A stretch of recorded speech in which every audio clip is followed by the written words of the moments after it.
I'd like to welcome everybody to Fairview, Tennessee for this high school football game between East Hickman and Fairview.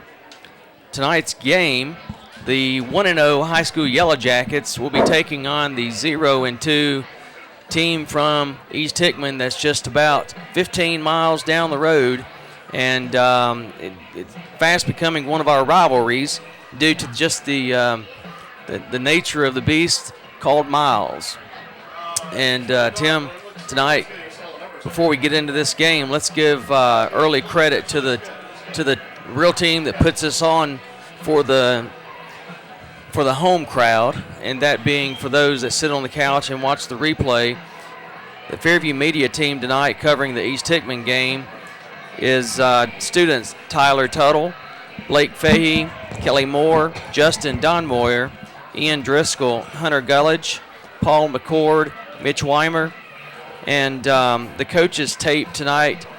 You've got Michonne Ramey doing that. Statistics, Stacy Harris back with us from, I believe she said, Paris. So she missed the first game. Tough break there. And producer extraordinaire, Bob King. Calling tonight's game will be Kevin Anderson, that would be myself, and Tim French, who brings the real talent to the table. And we also have the ability, if you want, when you're watching this game, if you would like to purchase the full game, including halftime, you can do so for $5. You get a 3-camera coverage by the Fairview High School media team, and you also get the commentary by myself and Tim, which you can probably mute that if that makes it better for you. But definitely enjoy the games, watch them. If you've got your kids playing out there, what better way to put in a profile notebook for them to watch when their kids and grandkids are born. So, Tim, let's get back to football. What do you expect out of tonight's game with East Hickman? Well, East Hickman comes in 0-2, but as you mentioned, the proximity builds a natural rivalry, and I believe Coach Hughes has told us they're going to play hard. They've come off a couple of pretty big losses early in the season, and they're going to play hard, but it's going to be essential that Fairview gets out early, scores on them, and doesn't give them any kind of momentum. And Coach Hughes says this, and it's common sense for all of us. There's always that sense of if you expect to win against a rivalry, sometimes that can come back and bite you if you don't have the effort behind that expectation. True. And they also say in a rivalry game, what's the main formula that you can throw out the window, and that's the statistics and also the records. Because these kids, they want to come out and beat their down-the-street rivalry. They've got family typically playing on either side of the stands, and even tonight we know of some family members from Fairview sitting in the opposition stands just because it's so close. And not going to mention Joni's name or anything like that, but that does happen. Tonight, Fairview is coached, as always, by Chris Hughes. His assistants tonight is Frank Simmons, Ron King, Chris Butler, John Ramey, Michael Motley, Bradley Jones, Chris Smith. Managers Bree Cameron, Sierra McDonald, Shelby Stevens, Tiffany Franks, with the equipment managers being Austin Connor and Josh Aiden. Now, Tim, one thing that happened last week that we weren't sure going in or coming out of the game, how bad the injury was to Mr. McDonald, but ends up that we have pretty much anything that you can tear within a leg was torn, and is now under the repair process. Yeah, that was one of those plays, Kevin. You saw it down the sidelines, and when I saw the hit, it was one of those you were hoping that it was just a bruise, but the knee did what we were hoping it did not. It twisted backwards and inside, and he's got some ligament damage, but he's young, and the new surgeries they can come out with, he'll be back. I believe he's not a senior. I hope he's not a senior. Sophomore. He'll be back strong next year. The rehabilitation process for that is so much better now than it was in years past, and he's a good hard worker. I look forward to seeing him again next year. Yeah, Levi made some tremendous contributions last year as a freshman, and now as a sophomore he was off and running in the first game, and to lose him that quick was really tough. Tonight our captain's on the field at the coin toss. Looks like you have Hunter Branch. So get the angles on this here. Hunter Branch, Nate Tidwell, and also number 71 Jacob Chapdelaine, who a couple of weeks ago before our bye week got into the running back slot and drove one into the end zone right past the Big G for the touchdown. Yeah, he is a gamer. He goes out there every week, and if you look at him, he's got a lot of strength out there, but what is so deceiving about him is his exceptional quickness off the ball and his ability to slide blockers. He was in the backfield last week consistently, and he was disrupting that East Robertson, or 2 weeks ago, he was disrupting that East Robertson offense to the point where I think we took them out of their offensive game plan a little bit, and they did not feel comfortable with what they wanted to do against us. They kept trying, but they just weren't successful, and I think a large part of that goes to him. Yeah, they were, I believe, very shocked at the Fairview team speed. And years past, East Robertson would come into a game, and one thing they would have typically on the opponent would be team speed. And I believe the nature of the first few series, when they saw how fast the Fairview team was, I do believe they had a little culture shock going on there. And last week, as far as leaders and statistical values are concerned, you had the leading rusher last week was Mr. Franklin, 3 attempts, 60 yards. Mr. Ramey had 8 yards gained. Cavender 15, Caldwell 19 yards, Watkins 23 yards, and Chapdelaine, as I mentioned, 1 touchdown for a 2-yard jaunt into the end zone. And Hunter Branch had 1 rushing attempt, 14 yards on an end around. That was a pretty down the sideline into the end zone touchdown. But I tell you, one of the best plays of the night was where Franklin went down the left sideline into the end zone, made a couple of guys miss, and then one of those speed items that we talked about, he just got right down the sideline into the end zone. Not many teams can come back from a 1st and 59. No. And get a first down. But we not only got a first down, we scored a touchdown on that series, and it's just unbelievable. And one of the keys that I didn't mention for tonight, East Hickman is going to have to stop Fairview's wide receivers and that speed from just running past them, because we've seen that Mr. Ramey can really throw that ball out there, and our receivers can go up and get it. Yeah.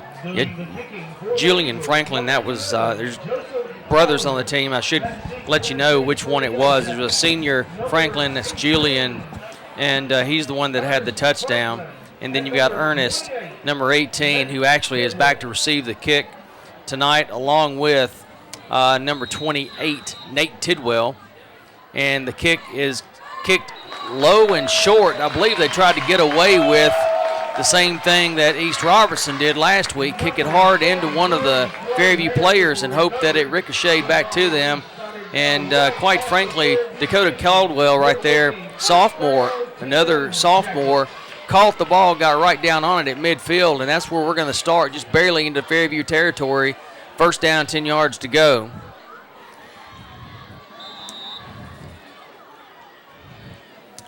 Under center, in motion, toss back. We're going to have looks like this time in the round. Outside into round. You've got Branch going down the sideline. He makes a cut back. He misses the first tackle and the second and the third tackle. Finally brought down by a group of East Hickman players, but not until he gets to the 25-yard line for a gain of 25 yards on the very first play of the game. And that was a really good play by Caldwell, handing the ball back to Branch. That's the same play he scored on last week after that bad punt. East Hickman's coming out in a 5-3, pretty standard set, kind of stack in the middle of the line, and that's going to give Fairview a lot of opportunity on the outside. Ramey tosses the ball outside to Franklin. Franklin catches it across the middle, gets down low, gets under some tacklers, and gets Another first down. Second play, second first down. This ball is at the 10-yard line. Almost first and goal. That's what I mentioned. East Hickman's running that tight inside 5-3, and it's leaving those wide receivers out there matched up, and it's going to be hard for them to stick with the speed and the athleticism of these Fairview receivers. Good throw right there by Ramey. Ramey tosses it out this time a little low. Not able to go down and get it is Branch. Ball thrown just a tad bit low. And in motion that time for Fairview was number 43, Clay Hare, who, Tim, as we know last year, sat up in the booth beside of us doing stats because he was out all year with an injury. Yeah, I think he much prefers being out on the field other than hanging out with us. Handoff to Franklin. Gets across the 10. Down almost to the 5-yard line. It's going to be spotted at the 5-yard line. Third down, 5 from the 5. Fairview coming out lining up pretty quick. I wonder if they're going to try to throw it in the end zone or run some kind of delayed draw. So you got Ramey and Hare in the backfield. Hare got a little anxious that time and jumped forward. So it's going to move them back to the 10-yard line where they started from on this particular drive, on this particular down. Series of downs. Let me get it right here in a minute. Third down, 10 yards to go. Shotgun formation. Snap back is good. Throw into the end zone. Little miscommunication that time between number 80 and number 19. Branch and Ramey that time. One expected in, one expected out, and you got one of each, but just not the one they expected. Now Branch was running a hard slant, had the inside position. Looked like Ramey thought he was going to run a fade, and he was throwing it out there. Well, one thing for sure, the outside was wide open. It was there. Maybe because there's nobody running that direction. Yeah. Going for it on fourth down, looking for the same play. Ramey, looking for the outside. Backside. Throws into the end zone, going up for the catch in. It's good. Touchdown, Fairview Yellow Jackets. Hunter Branch goes up over the top of the defense and says, "No way, baby. This is my ball." Touchdown. Ramey threw it high into the outside. The athleticism of Hunter Branch goes up over the defensive back, catches it for a touchdown. Nice first offensive series by the Yellow Jackets. Gutsy play right there by the coaching staff to go for it on fourth down. You've got pretty much Mr. Automatic from that distance on the field goal, and they decide to throw for the touchdown, and they get it up and in. This time, the point after, is that a Booth blunder right there where I jinxed him? Called him Mr. Automatic. And right away he gets one blocked. First one all year. Yeah, I think that was you froze him up. My bad, Nathan. You'll get it next time, but you would have had the field goal if it had called on you. No doubt about it. Yellow Jackets take a 6-0 lead here on their first series. So now East Hickman will have to come back and try to overcome the Yellow Jackets' initial score. I look for the Yellow Jacket defense to pin their ears back and just go after that quarterback and just see if they can shut him down and get good field position.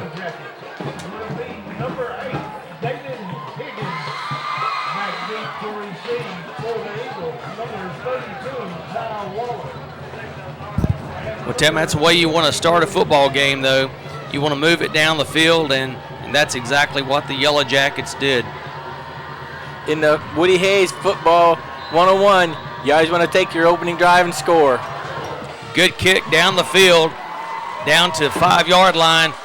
It is a reverse on the play, but Mr. Hunter Branch, that is, says, I think we'll just lay down right here at the 14-yard line, and you can start from there. It's first down and 10 for East Hickman after a great observational play there by Hunter Branch. Yeah, he sheds the block, stays home, makes a nice solid tackle. Hunter Branch playing all avenues of the game tonight. Catches a touchdown pass, walks down, gets on the kickoff team, makes the tackle. Shotgun formation. Snap back. End around play. They've got a little room to run it this time. They get the ball outside the markers. They're going to have a pickup on the play. Not much, though, of about 3 yards, Tim. It looked like it was a lot more, and then you look up and it was only 3 yards. That's the cool thing about it. Jacob Chapdelaine coming from the defensive left tackle slot, hustling out there and getting in on that tackle. Fairview's got 4 down linemen, 4 people pressing the line. One of them is like a cornerback. Run to the right side this time, brought down at the 20-yard line. 2 plays, a gain of 6 yards. It's going to bring up a 3rd down and about 4 yards to go.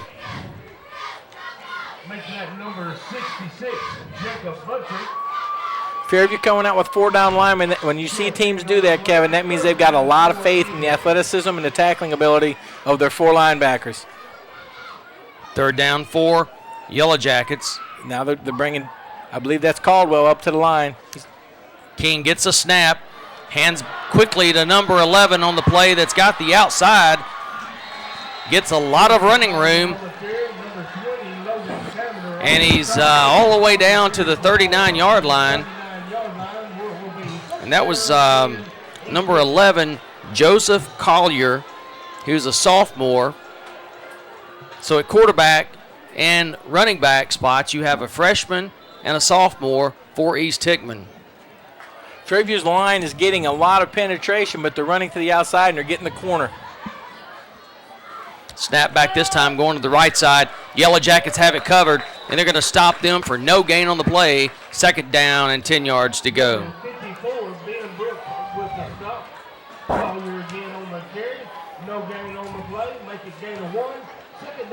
Not to throw any jinx at the Yellow Jackets, but we are ranked number 15 in 3A coming into this ball game after 1 week of play for us, 2 official weeks of play for high school football in the state of Tennessee. Shotgun formation again. Looks like they're going to do a little trickery, but the trickery is nothing more than running the ball up the middle. And that, again, was Collier. Collier, Tim, I think he got a 0. Yeah, he did. And Fairview, like I said, Fairview's linemen are just getting a lot of penetration, and they are owning the middle of that line. East Hickman has been able to get an edge, and I guess the coach is trying to keep them honest, and there's just nothing doing up the middle. Well, they gave him one on the play. It's going to be 3rd down 9, ball spotted at the 40-yard line. Still on the East Hickman side of the field. Would have to get to midfield for a 1st down. Snap back, being chased, and he's going to be taken down for a loss on the play of about 8 yards because there is a grocery store sack. That's right, number 88, I believe he's just a sophomore. I believe that's the guy we saw a lot of last year that came on and played good, very good defense for the Fairview Yellow Jackets. Came off the edge, was able to use his speed and catch up with the quarterback. Good play that time, and that's, I would say, no doubt about it, they're going to have to go back and punt this ball away unless they want to really take a huge gamble early in the game with under 6:55 left in the 1st quarter. Number 45 on to punt the ball away, Trey Phillips, another freshman for East Hickman. Branch and Tidwell back to receive the kick. The Yellow Jackets almost get the kick down the field, and caught on a fair catch is Tidwell. Nate goes right into the middle of everybody and catches the ball just the way you're taught. And they tell the punt return man, don't let the ball hit the ground because you don't know how it's going to bounce. Get up there and catch it. That ball could have hit and bounced 20 yards the other way. Great play by Tidwell, running up in the middle of all those tall timber, making the fair catch. I believe the way you said last year, you don't know which way it's going to bounce or who it's going to hit. That's right. Shotgun formation. Ramey back in the formation as quarterback. Takes a couple steps back, throws the ball down the field. You've got Branch trying to go up over the top of the defender. All he does that time is become a defender himself and knocks the ball away to bring up 2nd down and 10 yards to go. Yeah, Ramey gets that ball farther down the field. It's another 6. Branch was breaking away. Ball just slightly underthrown.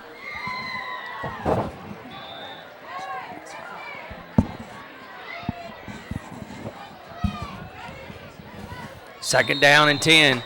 Looks like we've got our first flag of the evening. Excuse me, our second flag of the evening. False start, matter of fact, was our first one as well. So we have 2 flags against the Yellow Jackets for a total of 10 yards, bringing up second down 15. Looking at this defense right now, I see a fade to the left side here. The safety is favoring the other side of the field. This time handoff. Franklin's got it coming around the left side. Look at that speed. He gets out there very quickly. Julian gets the ball down the field. As soon as he gets it, he turns up the field, and he gets back a lot of yards that they lost with the penalty. Third down 5, so a gain of 10 for Julian Franklin on the play. Shotgun formation again. Caldwell does not go in motion this time. Looking down the field is Ramey.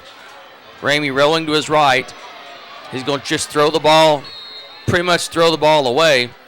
He gets it over the top of the lineman, but there's nothing that could have been done even if the ball was caught. And the Yellow Jackets bringing out their punt formation team. There seemed to be some kind of miscommunication there. Hunter Branch was going downfield looking like he was going to set up the block, and it looked like Ramey was looking for him to throw to. I don't know if there was a breakdown there or what happened. Yeah, sometimes it's lost on us a little bit that Jack Ramey is just a sophomore himself. He played so well in that opening game. He just exceeded everybody's expectations for a sophomore. He came out and he commanded the offense and commanded the game and played very well. And you got to remember, he's coming in replacing a 3-year starter, and for the job he did on that first week, outstanding. Well, the Yellow Jackets use a timeout because they did not have enough of the black and gold on the field. So Coach Hughes, using his flexible, I don't know what that was he had, but he basically had a little fun with his player going out there saying, hey, young man, you're supposed to be on the field instead of over here by me when we're punting the ball away. To kick the ball is Nathan. Nathan Greenback to punt the ball. 4th down and 5. And I'm not so sure that we won't do some kind of a fake here as this staff has been very, very creative. Coach Hughes is expect the unexpected. And it works. You know, we had no idea what to expect out of Coach Hughes last year, and nobody else did either. He did. It's a fake. And we do have a fake this time. Julian Franklin down to the left side. Has the room inside the 30 down to the 26-yard line. First down, Yellow Jackets. They get the snap back. Hand it off up under the legs of Julian Franklin. And instead of moving with the ball immediately, he just stands there. And we did see one of the East Hickman players catch on to it, but he just wasn't fast enough. He got onto it, but he just couldn't catch up with Mr. Franklin. It looked like he was running in quicksand, and Julian was running a track race. This time, handoff up the middle. It's going to be a quick pickup of about 4 yards on the play. Handoff to number 33 of the Yellow Jackets, Cole Watkins, the junior, 5'9", playing the fullback spot for the Yellow Jackets. It's like trying to win a race at Talladega driving a Yugo. That's right.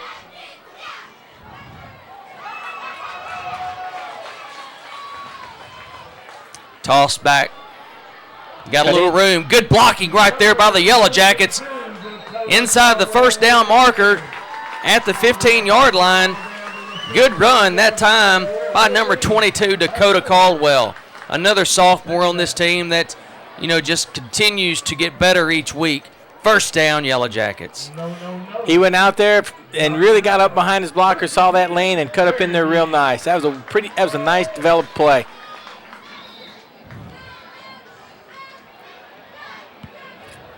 Yellow Jackets this time go up under center. 1-on-1 on the outside for the Yellow Jackets. Julian Franklin gets it and doesn't have anywhere to go, and he's literally picked up by a couple of the East Hickman players and carried backwards for a couple of yards.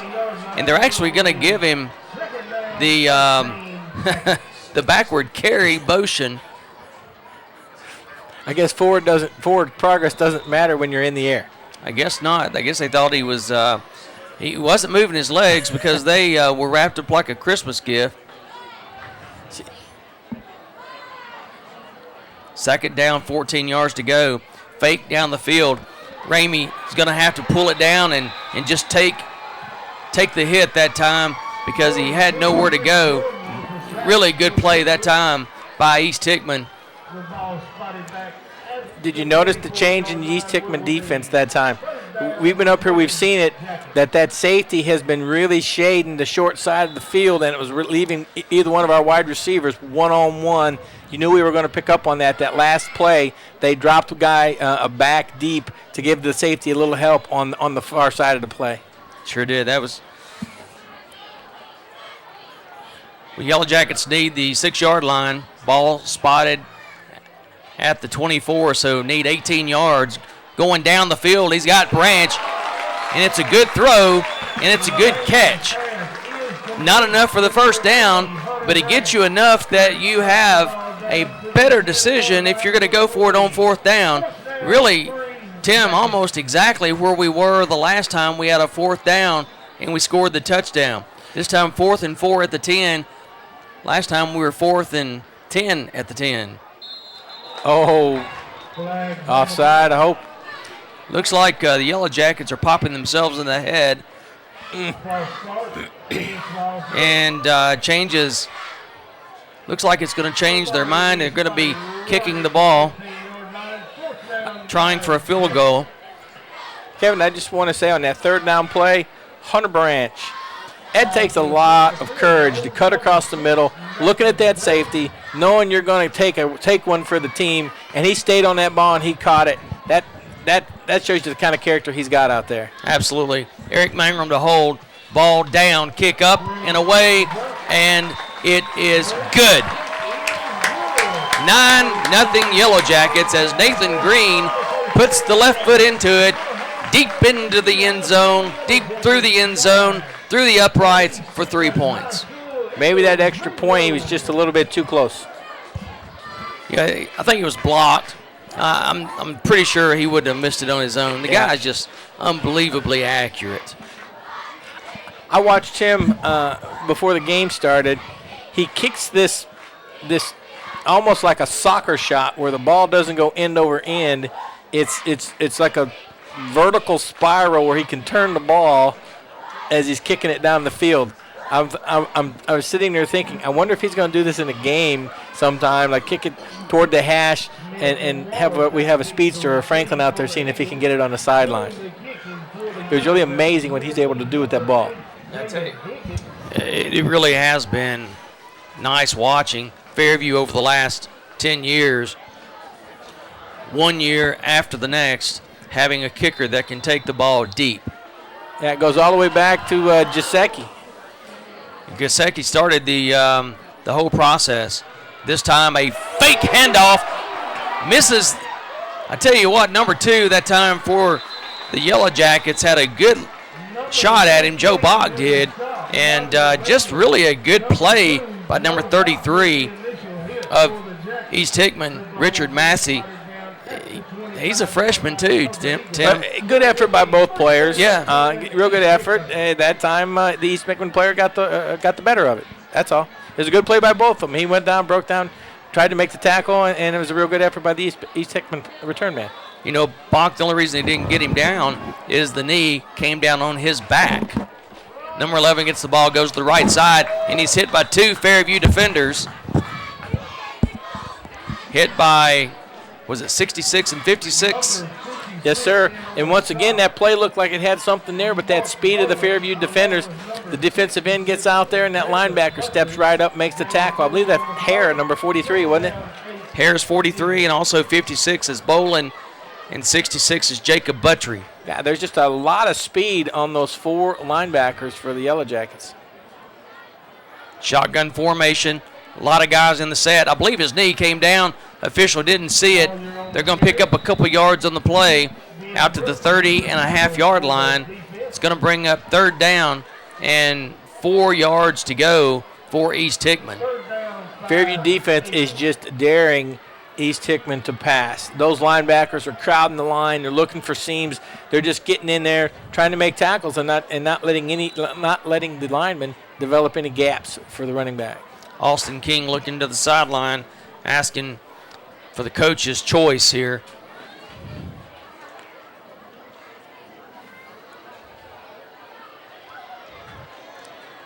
Quick handoff to the left side. Handoff again to number 11. And number 11, Joseph Collier, gets nothing on the play.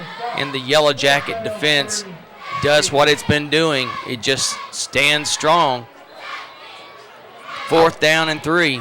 I was centering on young Mr. Hare on that play. He came up to the line, saw the right end and the tackle blocked down, immediately took off, found the ball, and was over there ready to make the tackle. Oh, it's definitely a great improvement having Hare on the field versus up here doing stats. Punt formation, soft punt. They're going to get one of those tonight, Tim, because that is a soft punt going back, or a soft snap. The Yellow Jackets and East Hickman fighting for the football.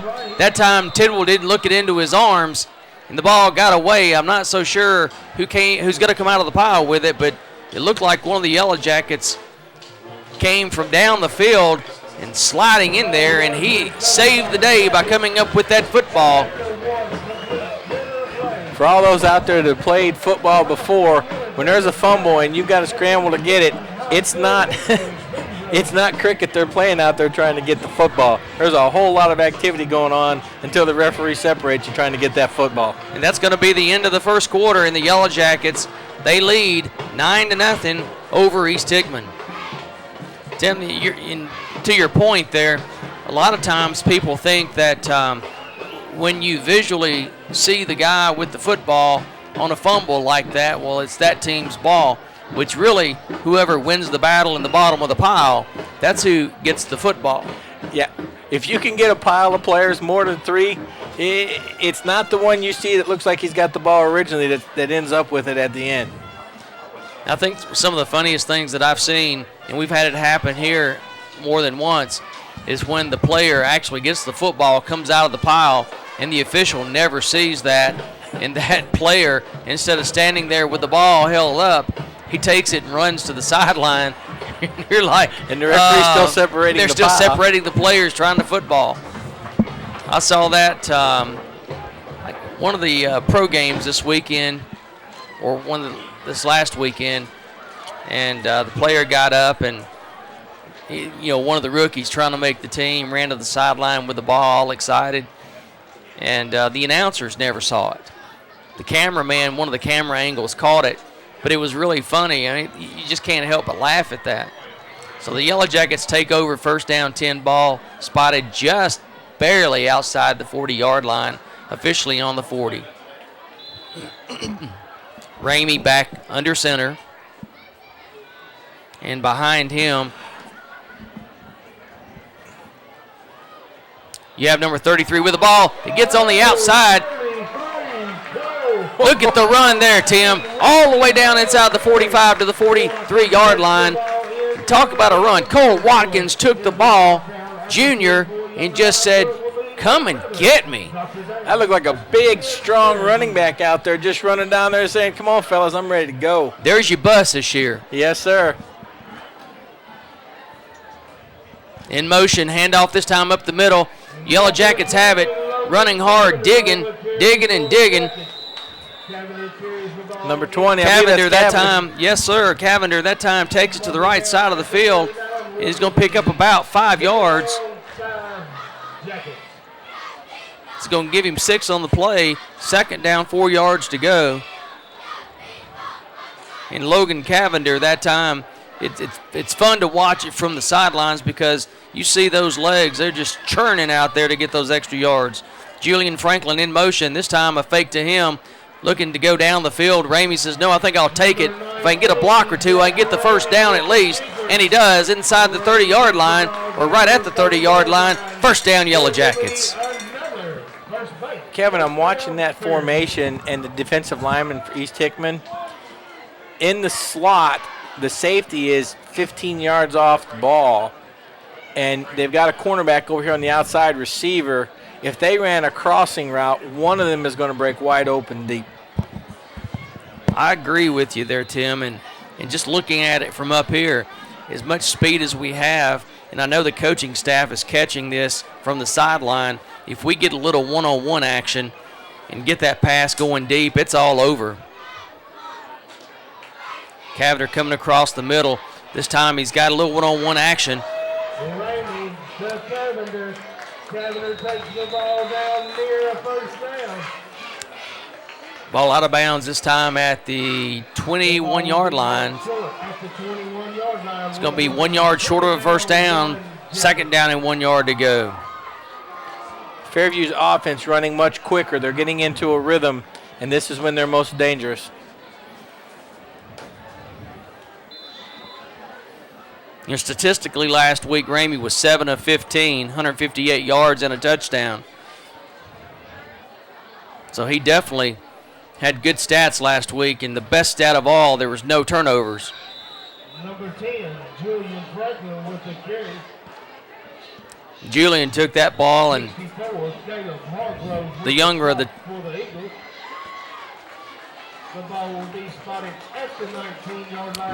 two Franklin brothers, he took that one and got right past the first down marker inside the 20, just knew what he needed and got it. Looked like Hunter Branch was out for a little bit of an equipment repair. Throwing down the sidelines, that ball looked like it slipped out of his hands that time, but it's incomplete. Second down, 10 yards to go. And the East Hickman defense was right in his throwing lane, and they had their hands up, and it was just a hard pass to make. 10:25 after that incomplete pass. Yellow Jackets in the second quarter at home tonight lead East Hickman 9-0. Snap back in the shotgun formation. Ramey running around, needs one block to get some distance, and he got a little distance on the play that, quite frankly, good effort on several of the players right there just to get that extra yardage. East Hickman's defenders are playing so far off the ball because of what we talked about before the game. They do not want these wide receivers running past them. And on a short field like this, it's even more difficult. And Ramey's not getting much of a throwing lane, and he's not getting a lot of separation between the receiver and the DB to throw to. A lot of receivers in the set on the right side, looking on one-on-one over there to the left side into the end zone. Oh, no, that ball was thrown where you want it. And you know what? Nobody feels worse than Mr. Franklin on that play. And that's Ernest Franklin that time that looked the ball almost all the way into the breadbasket. It goes incomplete, but that was a sure touchdown. Ball was a little short, but still one of those that I'd say 9 out of 10 times. It's one of those where you had too much time to think about it. Yeah, definitely. And, young Mr. Franklin, that defensive back came up, tried to jam him down the field, and he just kept on with his route, and he broke free. Ramey saw him, put the ball there. Good snap back, and then through the uprights. 3 more points on the scoreboard from Nathan Green.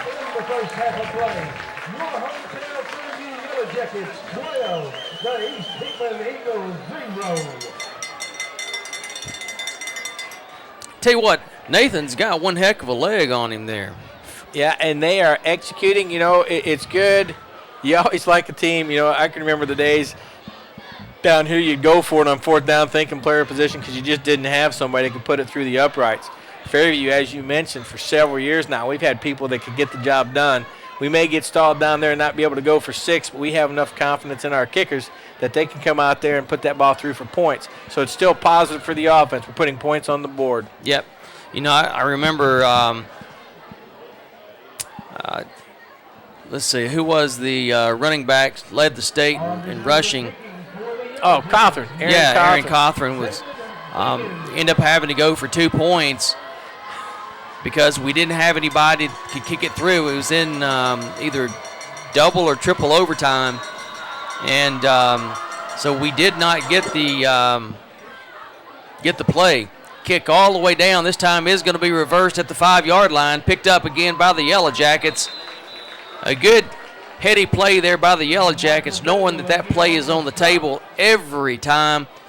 Stop them inside the 20-yard line or right at the 20-yard line, and that's where you want to put the opposing team at. That's at the 20. There's very few players that can make that reverse work on the kickoff return team. Last year, Devin Penner, he was expert at it. He had a lot of success with it. And, probably all his success has helped our coaches train up our kickoff team to prevent that from happening to us. The Yellow Jackets with their 4th penalty of the night. I think they jumped a little quick that time. And it is. It's going to be 1st down and 5 instead of 1st and 10.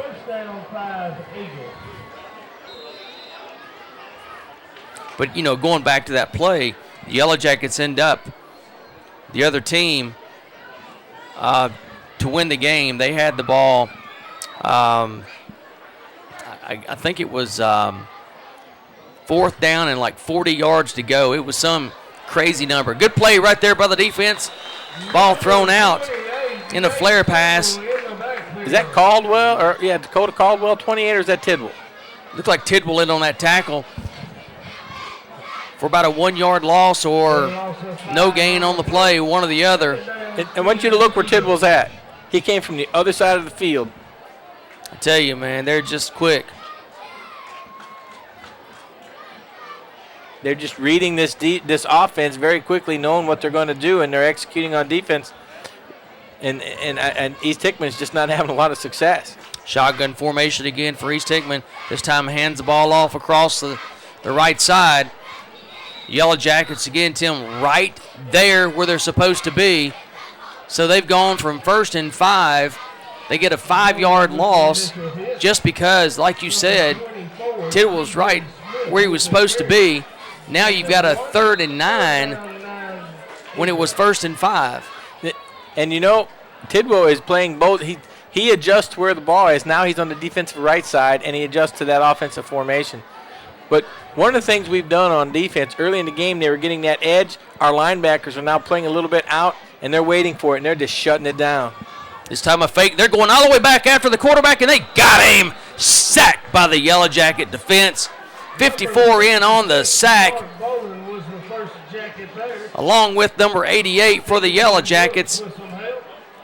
And that's Cooper Stevenson, another sophomore, 6'3", 210 pounds. 210 yards would be a pretty good length right there. Put him on the basketball team.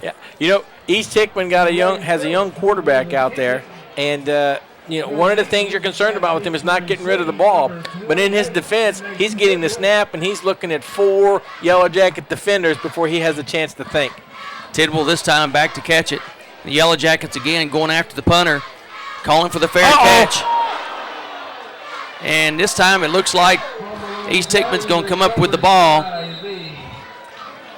Nate, that time probably should have just let the play go on as is. And it looks like we're going to get a personal foul penalty called against the Yellow Jackets after the play. The official looks right at one of our players and threw the flag. So not only do we fumble the punt, but we give up 15 yards on the penalty there. I think Nate Tidwell, I believe he thought he could get up there and catch that ball and just kind of run right through him for a quick score. I think he misjudged it a little bit. That ball was knuckling down, and it came down. It was like a sinker ball. Yeah. It came down a lot faster than he was anticipating. but I understand the effort. He was trying to get up there and catch it and just kind of catch that the East Hickman defense over pursuing and gunning through for a punt return touchdown. Well, actually, he had called for a fair catch and then found himself there in no man's land of whether he should go or not go. And the Yellow Jackets, again, it looks like they've kind of lost a little bit of their I didn't see the hand wave. If you're that he far from the ball, did. if you're that far from the ball and you're doing a fair catch, he lost his depth perception, it looked like, and all of a sudden he just dove for the ball. And as you said earlier, if you can catch it, but if you can't, you've got to get away from it. Yeah, and that ball just kind of died. It was, like I said, it was like a sinker. They're going to go back after the quarterback again, and we may have another sack, and we do have another sack on the play. Inside the 40 or right at the 40-yard line. Loss of 14 yards. 66 and 71 for the first players there. Buttry and Chapdelaine. What? You look at Fairview's size, they got some pretty tall timber on the defensive ends. They definitely do. I mean, this defense right there, even though they had the mistake, they are not going to let this mistake get them down. Now, Fairview's defense, they are fast, they're aggressive, and they're going to come after you.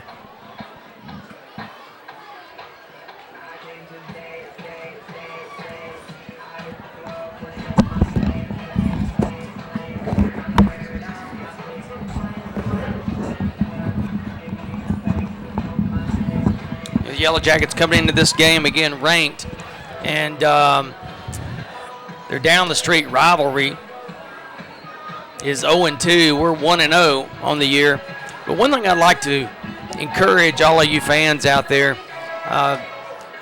Tim and I really enjoy calling these games, no question about it. But the support that you can give these young men and the coaches and even the cheerleaders, everyone that's involved, tell a friend, get them involved in watching these replays. Let's build up, by the end of the year, let's build up so much excitement that no stadium can contain it. Well said, Kevin. Back to throw the ball this time again. The quarterback, Timmy, had no time. And it's going to be a pickup of about 4 yards on the play, bring up 4th down and 10. But literally, number 12, Austin King, he just doesn't have any time. And if you look at it, they are not attempting to throw the ball down the field further than 5 yards. But when you've got that kind of offensive mindset, you are definitely concerned about that pass rush. Bach in the game this time for the Yellow Jackets. These Hickman looking around saying, okay, you got him. And they're probably thinking in their head, no, probably I don't. Snap back again. Yellow Jackets going after the quarterback. They're getting pretty close. This time the ball is tipped. Almost picked off that time by the Yellow Jackets, number 32. He was right there, and Garrett Wall, a freshman, 6'1 freshman, he went after that ball and came right off of his fingertips. But the main thing that he did is he kept East Hickman from catching it. Yeah, and that's the first downfield pass attempt they've made, and it was almost picked off. Why? Quarterback was on the run because we had the pressure. Well, it's probably the first time he's been able to have enough time to get a pass off. He was still running away from number 88 out there, that sophomore. Ball on East Hickman's side of the field at the 44-yard line. 4th down, 11 yards. You got 2 Yellow Jackets back to receive this time. You have Branch and Tidwell. Snap is a high floater. I'm telling you, Yellow Jackets are going to get one of those. Ball hits, and it's rolling, and it does finally hit a East Hickman player, which is down at the 39-yard line. So with 5:59 left here in the second quarter, the Yellow Jackets leading 12-0, coming on the field to start their offensive series. Yeah, we're getting close on those punts, but we're getting so much pressure. That was, what, a 15-yard net? Definitely. We'll take that all night. Yeah, I believe that we could live with that. In the backfield for the Yellow Jackets, looks like you've got Watkins and Caldwell in the backfield. Under center this time is Ramey. Ramey Gets Caldwell coming through. Caldwell fighting and fighting. Caldwell on the carry. And they're going to give him the play back to the line of scrimmage, so no gain on the play. East Hickman defense comes up, smells that play. Linebacker comes in, makes the tackle. Second down, 10, Fairview. Ryan Skeens comes into the game this time for Caldwell.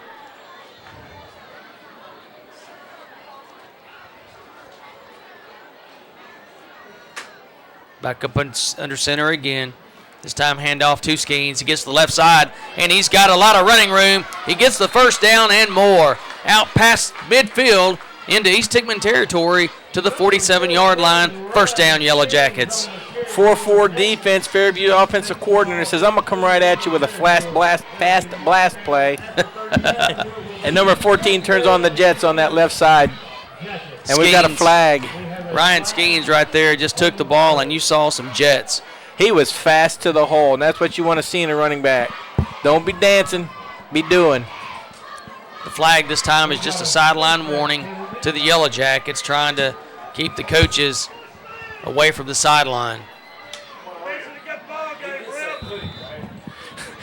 Heard somebody in the stands said, "You're missing a good ball game." Yes, sir. He told the referee he thought he was missing a good ball game. That wouldn't be the first time I've ever heard that. In basketball and football. It's almost obligatory. Yes.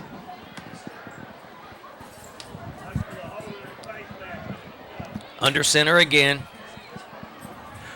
This time in the backfield. Again, Skeens gets the ball. He dives forward almost to the 40-yard line on the East Hickman side. Gets it down to the 42. It's going to be a good gain on the play. Pickup of 6 yards.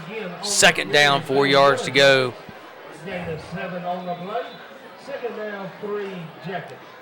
2 plays back-to-back, nothing fancy, just coming at you quick. Letting Skeens do his thing, letting the offensive lineman create seams. Having a lot of success. Branch over here, one-on-one. Now they're shading over to maybe double team him. You run a crossing route. Yeah, I think it's going to be open. They're going to go down the field. Oh, ball. Really great play right there by the linebacker. He goes up and pulls it out of the air. Second turnover on the night. Ramey tackles him, knocks his own helmet off. I think he was upset. Yeah, you know, that was just a good play right there. Linebacker did make a good play, and it was a tough pass. It's one of those where he's got to drop it over the linebacker and in front of the defensive back or safety coming across. They ran a, branch down the field, then they had their second wave of offensive Little bit of a drag receivers route. coming through. It was just exactly right, a drag route there, and well read by the defense. Snap back, handoff up the middle. Yellow Jackets said, you know what, I'm not going to let you do that. It's going to go backwards, my friend. It's a loss of 2 on the play, second down and 12 yards to go. I believe that was that sophomore Stevens on the tackle. He's just sophomore, and he's just strong, and he just dominated the tackle. Offensive tackle, and he just met the ball carrier and said, yeah, you're done. So did you have Cooper on the tackle there? Yes, I did. Snap back, handoff to the right side. A little running room this time. Unusual, but across midfield or right at midfield. East Hickman with a little momentum after the interception. I think they caught Fairview's defensive lineman in a little bit of a slant. I think Chapdelaine was gaming inside, and that play, it just, they ran it right behind him. Yeah, T.J. Smith with the carry that time for East Hickman. Third down and 2. Really a long 2, but third and 2 for East Hickman.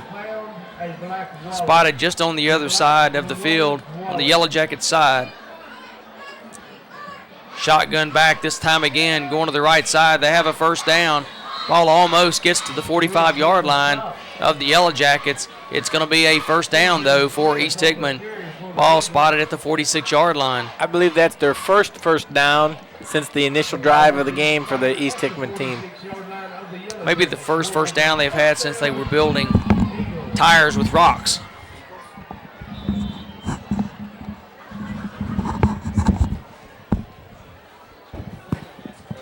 Shotgun formation again. Austin King gets the ball up the middle, handoff goes backwards. They're going to give him forward progress for a loss of 2, but that time you had big number 66 in on the play, and Buttrey just said, I'm just going to take care of this myself. 6'3", 223, sophomore Jacob Buttrey. Look at Cooper Stevenson on the right side, Buttrey over there on the left side. They look like bookends. They're big, tall, strong defensive ends, and they are just shutting down the outside lane for that East Hickman team. Shotgun again for the Eagles. Back to throw, going deep with the pass. Yellow Jackets, they're going to call them for pass interference, but everybody was setting up for that, and I don't know. I guess give them the benefit of the doubt. That's going to be a 15-yard walk-off. It's going to be another first down for East Hickman. I think the reason they called that, there was a lot of hand action going on, but I believe the defensive back had his hands on that offensive receiver.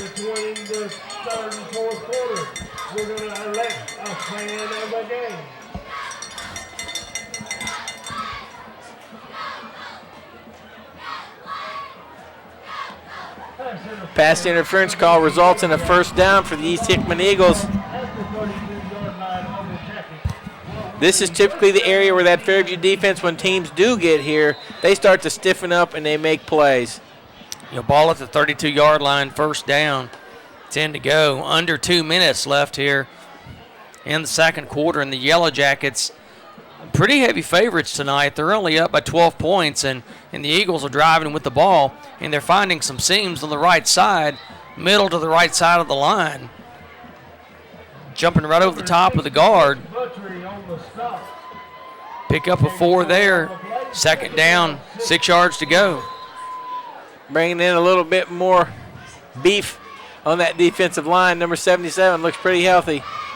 He looks like he's going to be able to shut down a couple gaps out there.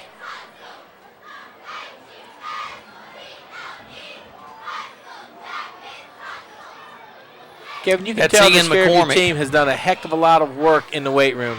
They are just strong coming off the ball, and you just don't see them missing many tackles because the other team's stronger. Another sack that time brought down from behind as King tries to turn the corner to do something special with the ball. He's just basically drugged down by one of the Fairview Yellow Jackets, number unknown, I could not see, but just a great play, and I'm sure who's ever young man that is, those parents in the stands, they know exactly who made that tackle. And I apologize by not calling the name out, but our angle, we didn't see it, and we don't have the luxury of replay up here in our booth. But I tell you, just very solid defensive play right there because he had some room to run had that not have happened. You got to look at it. Fairview's defense, they've got that speed, but they're strong. I believe they're a lot stronger team physically and they weren't a weak team last year. Fairview's known for their physicality and their strength, and I believe this team is overall stronger on defense than we were last year. So 48 seconds left, Tim. Do you think we keep them out? I think we do. I think we tighten up. Third down here and 9. You know they're going to throw the ball, and we're probably going to throw the book at them with a rush. And I just got to believe that the Fairview defense is going to take over here, and I really hope I'm not jinxing anybody, but I really see a lot with this team right now. They've got they're overloaded here on the offensive left side. A lot of times this is where you run misdirection back to the right. Shotgun formation.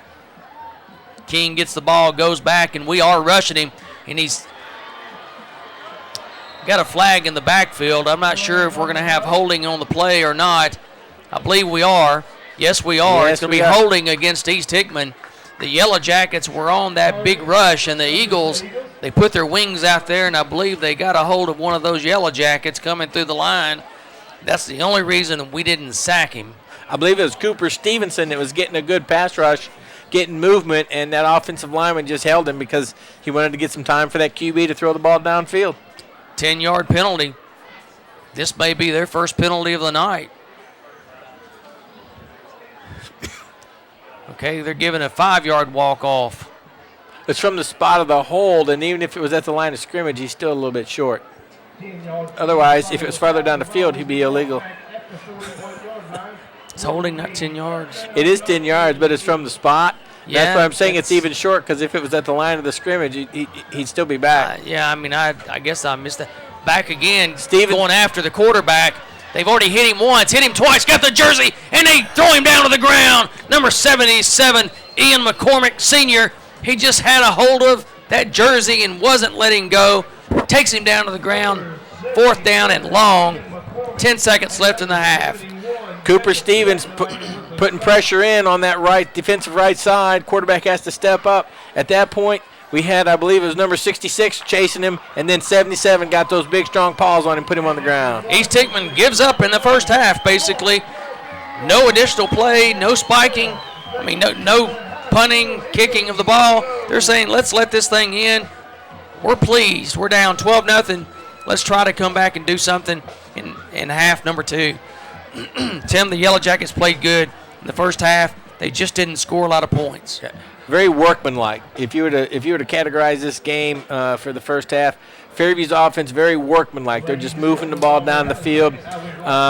Coach Hughes, knowing him like we do, he's probably pleased with the overall effort, but he likes 6. He likes touchdowns, and he's probably going to he would have been happier if we'd made a couple big plays and got a couple more touchdowns. But, overall, he's got to be pleased with this offense. They've been in the red zone, I think, 4 times, and they've scored 3. Yeah. You can't complain about that. Nope, not at all. And you got to feel bad for Ernest Franklin. Had the ball in his hands and just hold on to it for a little longer, and that had been a touchdown. We'll be back here for the second half in about 15 minutes. Enjoy your halftime.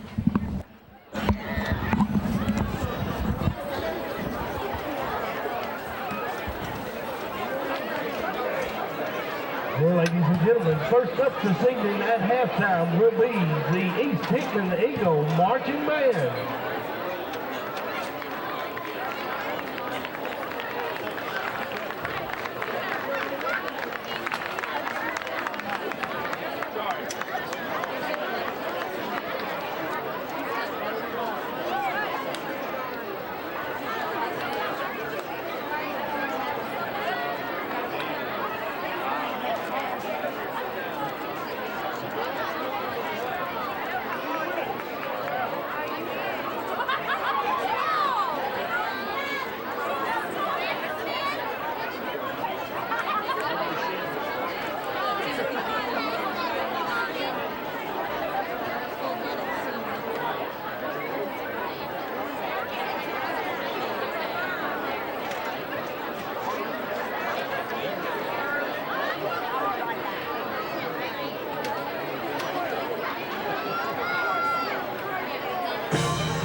Ladies and gentlemen, the East Hickman High School Marching Band.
Ladies and gentlemen, please welcome the Fairview High School Marching Band. This year's show is entitled Mardi Gras Celebration. The band is under the direction of Rick DeBus and Jacqueline Applegate. Field Commander Tia Farrell, is your band ready?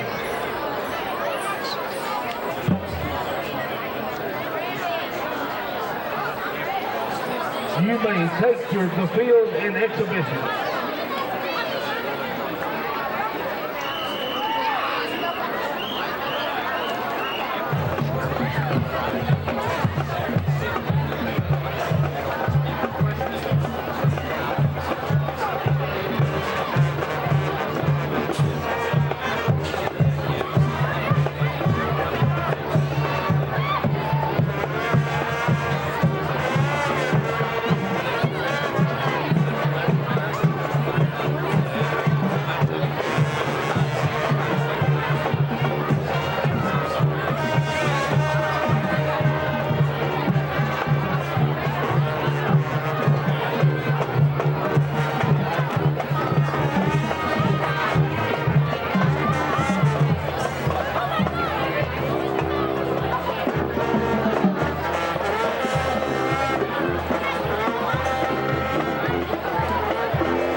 Ladies and gentlemen, your Fairview High School marching band.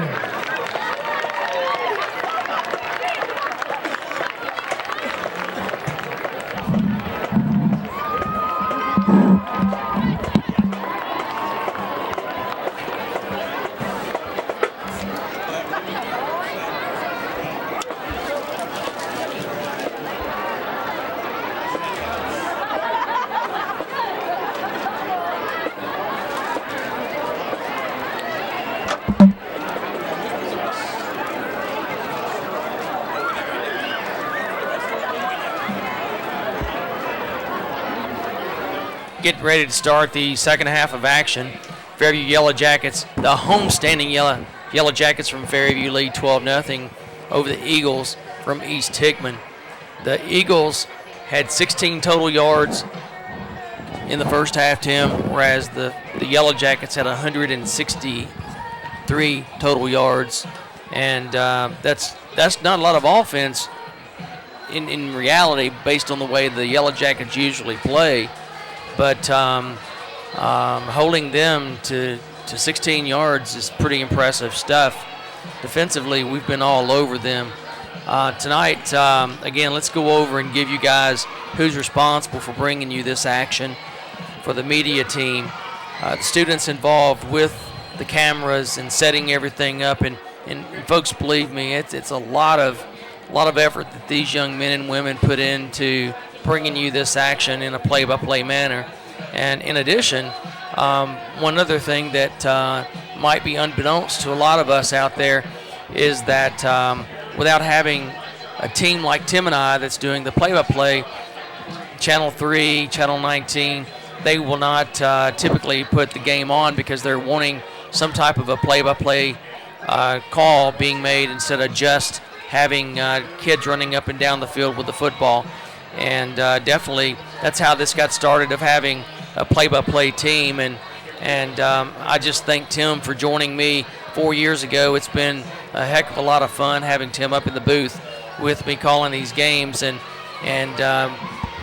quite frankly, Bob King has done a remarkable job of getting upgraded equipment, upgraded everything from headsets to having screens that we can see right here at our desktop.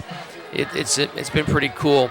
Tonight, the students that's involved with bringing this action is Tyler Tuttle, Blake Fahey, Kelly Moore, Justin Donmoyer, Ian Driscoll, Hunter Gullidge, Paul McCord, Mitch Weimer, and the coaches tape, Michonne Ramey, who's the mother, by the way, of Jack Ramey, the quarterback, and statistics, Stacy Hare, who is the mother of number 43, that's out there doing all the damage on the field as well, Clay Hare. And then Bob King, the producer extraordinaire, as Tim and I call him. He works really hard to get everything ready. And then myself, Kevin Anderson, and Tim French bringing you the play-by-play action. And I can just say it's been a lot of fun, Tim, and thanks for joining me here. Oh, Kevin, I enjoy it, and I agree with you. 4 years ago when we started, we've come so far, and it's always been good. You know, that gives you an idea where we're at now. Bob King does such a great job affording us the opportunity to call these ball games. It gives me something to do on Friday night. At my age, you know, there's just not a lot happening on Friday night other than calling football games, and I really love it. And I appreciate Bob King, and I appreciate you for letting me kind of hang around and just kind of be kind of entertainment for you. Starting the second half, the Yellow Jackets kick the ball away, and it looks like they're going to have a chance to get it for a recovery. And let's see, they're giving the ball back over to the Eagles. That was really close right there. Took a Fairview bounce.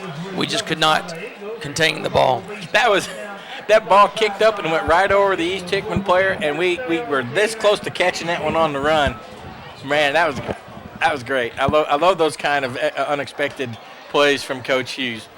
Well, you know, as you said, ball hits the ground, you never know where it's going.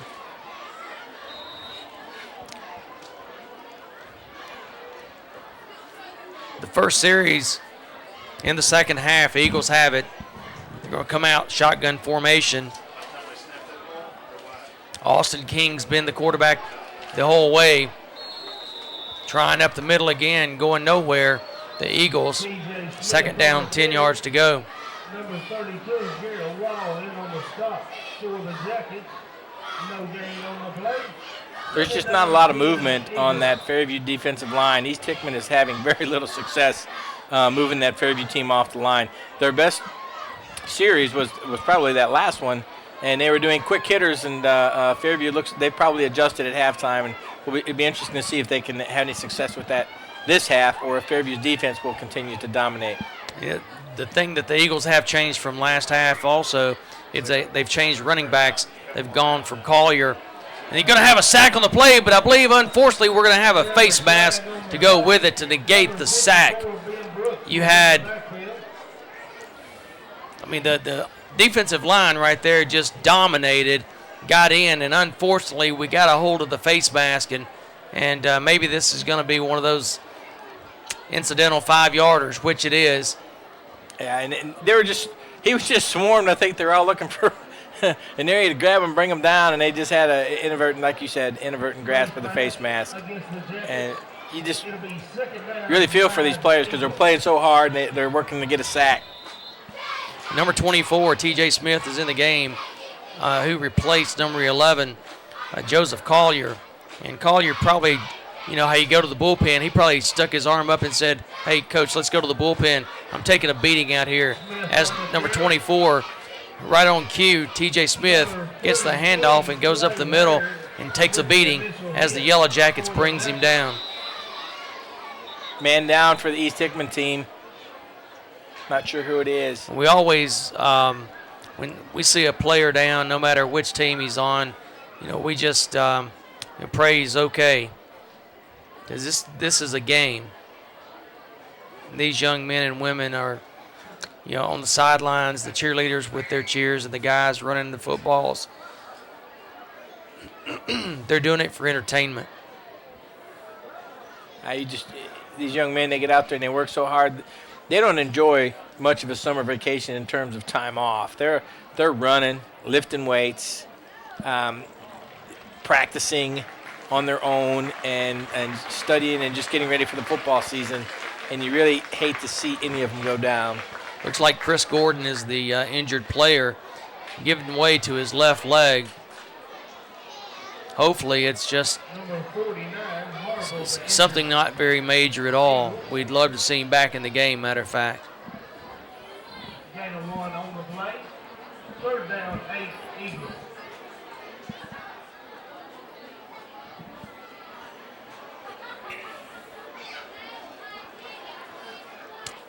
It's going to be third down, 7 yards for the Eagles. Snap back, pass goes out to the right side. They're going to have some room, and it's a fumble on the play, but it's caused by the ground, they're saying. So dead ball. It's going to be close to a first down at the 45-yard line. Did you see the hustle downfield of that Fairview team once the pass was completed?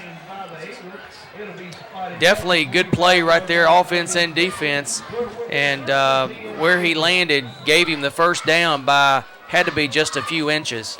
And if you look, Fairview had 7 players within 2 yards of the line of scrimmage, and they were bringing them all to jam the line. East Hickman was able to get a ball outside, which is how they were able to get a first down on that play. Shotgun formation again. You've got in the set Austin King. With him is T.J. Smith. Handoff this time to Smith. He's going to the left side instead of the right. He's going to pick up about 3 yards on the play. Wall on the stop.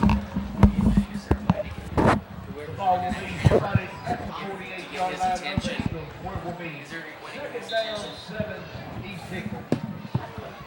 Fairview's defensive tackle took an inside slant on that play, and they was able to create a little bit of a seam for TJ on that for the East Hickman Eagles.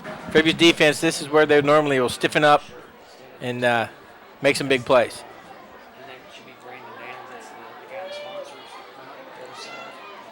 Pass completed on the right side out there near the sidelines.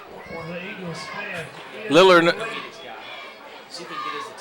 little or no gain. They're giving him a pretty good forward progress on the pass completion. Gain of 1 on the play. Touchdown 6-16.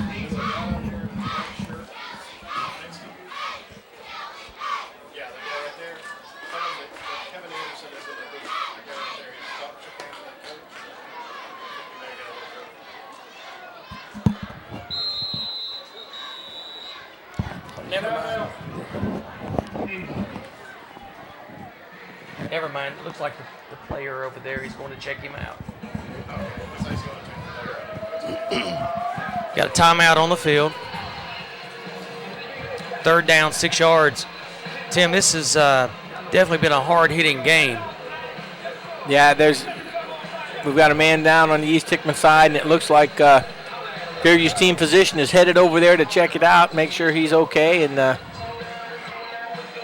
see how he's doing on the sidelines.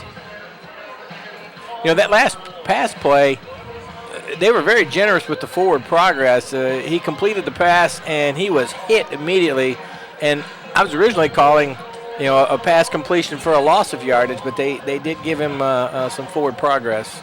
Little, but they gave him forward progress. With 3rd down, 6 yards to go. The Jacket D is going to have to stand up and be strong here. But they are running time off the clock, that's for sure. Down to 8:41. Back to throw again. Rushing the outside down the field. Good pass. Good hit, but the hit does not jar the ball loose. It's going to be a 1st down for the Eagles of East Hickman. Fairview came with some heat. They brought number 28 on the outside, Tidwell, and he was picked up in the backfield by that running back, number 33, and it gave the quarterback time to step up and fire that ball downfield. It's going to be 1st down 10, Eagles, 37-yard line, and on the move. Snap back a little low, picked up that time. A little slant pattern brought down very quickly that time by Tidwell. Tidwell in on the play after a couple yards gained. I'm not sure if you call that little slip screen to the wide receiver where he comes back and tries to find that seam down the field. But we saw Spring Hill ran that a lot against us last year. And East Hickman's trying it again tonight. Way off the line of scrimmage this time is T.J. Smith getting a head start. Gets the ball, doesn't do him a lot of good. He gets no yards on the play. But, Tim, he had to have been 3 yards behind King that time, their quarterback. He was. I guess he was wanting to get a little bit better look at that defensive line and see if where the seam would open up. Clay Harris shot the gap and kind of blew that play up, though. He got a hand on him, kind of tripped him up in the backfield. Again, one of those things that a young man that knows how important it is to be out on the field versus being injured. You've got a number 52 on the offense, takes an extra step there. It's going to be called for illegal procedure, 5 yards going the Fairview direction. It's going to bring up, instead of 3rd and 8, 3rd down and 13 yards to go.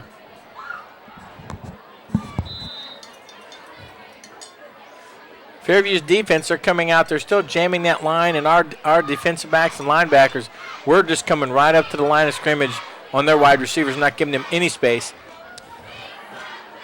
Hustling back at the quarterback, almost a pick off that time. And the Yellow Jackets are going to bring down the receiver, number 6. Quite frankly, Eric Rafferty was lucky to get that ball.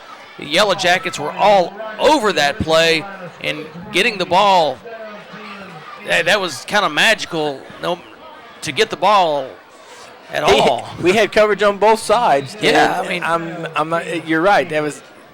He was fortunate to get it, but we caught him. He gained 3, and we still got 4th and 10.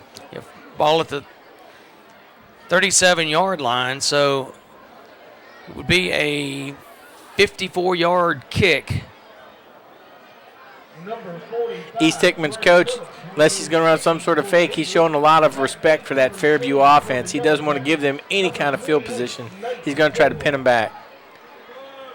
It is a snap back for the punt, and the ball is away. We've got a flag on the field, and the punt's going into the end zone. It's going to be a touchback, bringing it out to the 20, but we have a flag on the field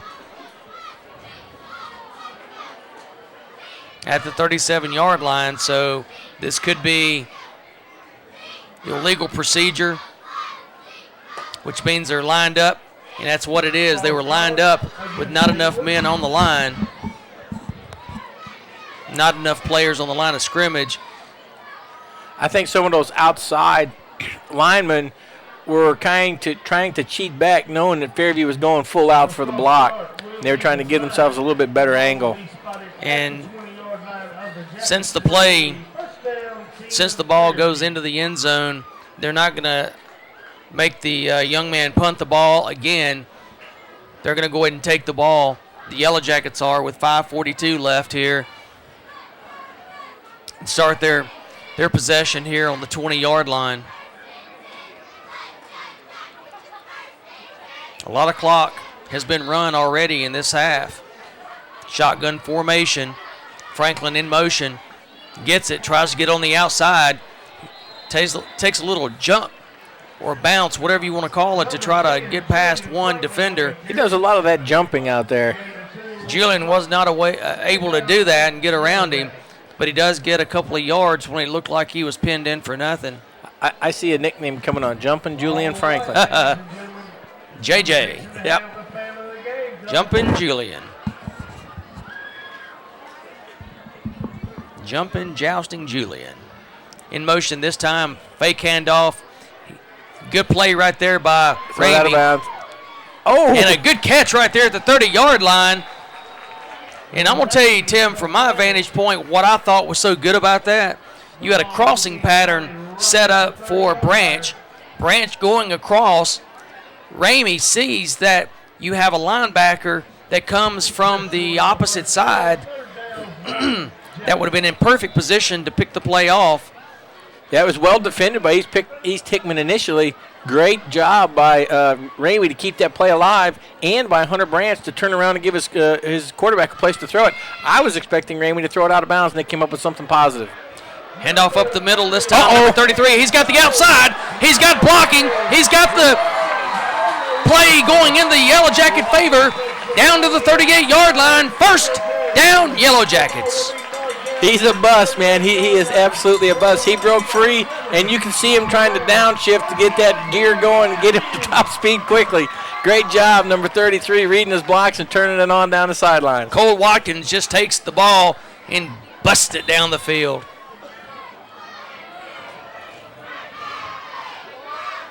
In motion, Ramey gets it under center. Watkins takes the left side. Not able to get away from anyone that time. He's going to pick up a very little bit, but there's a flag. That was a football play. He came in there and he took on the defender. The defender stepped up, and they met with a nice collision. You like to see those kind of football plays. Yeah, this time I think the offensive lineman for the Jackets truly did tackle one of the defenders to try to break him loose. It's one of those deals, Tim, as you know in the game, if the running back goes left, the lineman doesn't create a holding. But if he goes right, all of a sudden it puts the offensive player in a position where he is going to hold. Well, one of the things I'll talk about got that one-on-one out here with Branch. Uh-oh. Branch going up for the ball, and he's got it down at the 20-yard line. Ramey throws the ball up in the air, and he trusts the hands of number 80. Branch goes up and uses those glue-like hands and brings the ball down for a first down at the 19-yard line. Hunter does such an exceptional job of putting himself in a position between the defender and the ball, and he can go up and get it over all the defenders thus far this season. And I just really like the way he can do that and position himself so that he has the best opportunity to get to the football. You got an illegal motion or illegal procedure against the Jackets after that big play. Kevin, on that holding play a moment ago, one of the things that happens to an offensive lineman, that running back can help him out. If number 33 there, Cole, would have planted that foot and cut up field, that defender would have had to come into the offensive lineman, and he could have blocked him. He's trying to string it out to the left, and that defender is running out there, and the lineman has to grab him. He doesn't have an opportunity to get a good block. Branch comes back, and they set up a wide receiver screen that's going to pick up a few yards. It almost picks up the penalty yards. It's gain of 4 on the play. Gain of 4, 2nd and 11 Jackets. See Tennessee run that wide receiver screen for years and years under David Cutcliffe. That time, Branch came back, got the pass, good play, just well defended. Pass back this time, looking to go on the in route. The pass is just a little short. It's going to bring up 3rd down and about 11 and a half. 3rd down, 11 Jackets.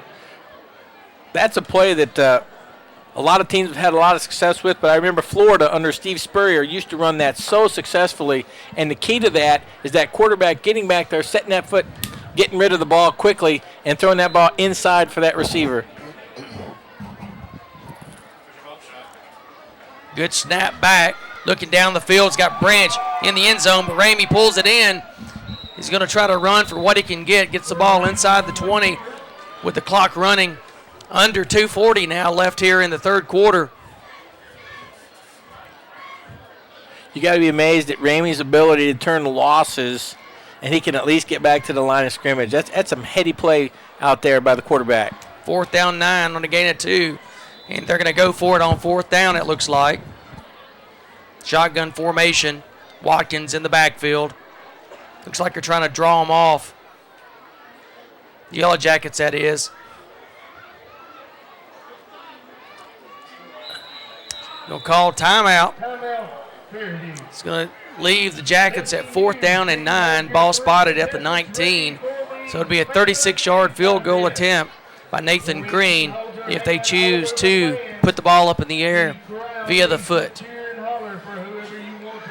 So this will be I think you said a 37-yarder? 36-yard field goal.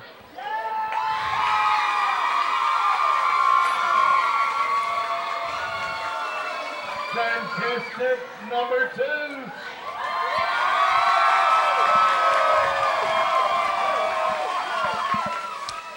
Well, Tim, you got to give this East Hickman Eagle team a lot of credit coming in